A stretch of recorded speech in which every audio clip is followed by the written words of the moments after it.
Tonight, a husband and a father left asking what happened after his family was killed. His wife and two children died early yesterday in Orangeburg County after their SUV ran over an alligator, then hit a tree before catching fire. Russell Colburn tells us more. For Josh Stanley, Ewing Park in Callahan is special. It's a nice thing about all the fun we had and stuff, and thinking about them playing on the playground over there, swinging, and the times we had here. Knowing, we're not going to do that again.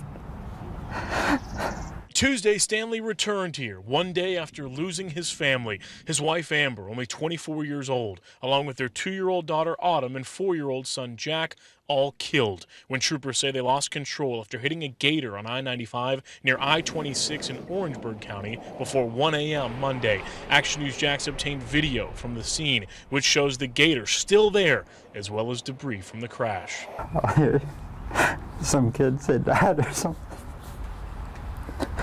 And,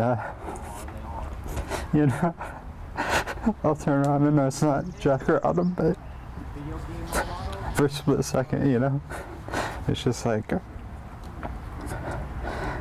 I sort of like my brain expects them to be there, but I know they're not. So it's just been really hard. Stanley says Amber often drove early in the morning to avoid traffic. Now, answers he may never get are tearing him up. No big answer, but know why it happened. As you just saw there, that wreck happened on I-95, not far from mile marker 86. Our Nick Jones has been at that location throughout the day. He joins us with more details.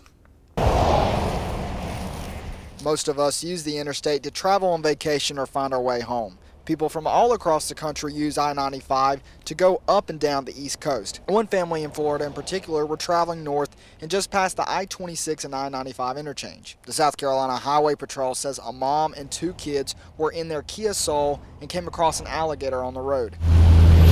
According to deputies, 24-year-old Amber Stanley, 4-year-old Jack, and 2-year-old Autumn struck the alligator that was in the middle of the interstate and then crashed into a tree in the median.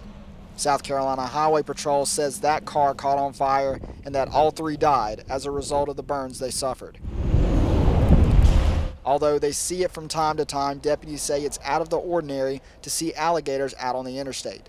Troopers ask that you make sure you pay attention to what's ahead of you on the road because you don't know what you can come across at any moment. In Orangeburg County, Nick Jones, News 19, WLTX. We heard a moment ago from Amber's husband, Josh Stanley. He tells us he was at a job training event in Pennsylvania when he got word of that accident. Said his wife was actually returning from a weekend visit to Myrtle Beach with the children when all of this happened. They had been married for nearly 3 years.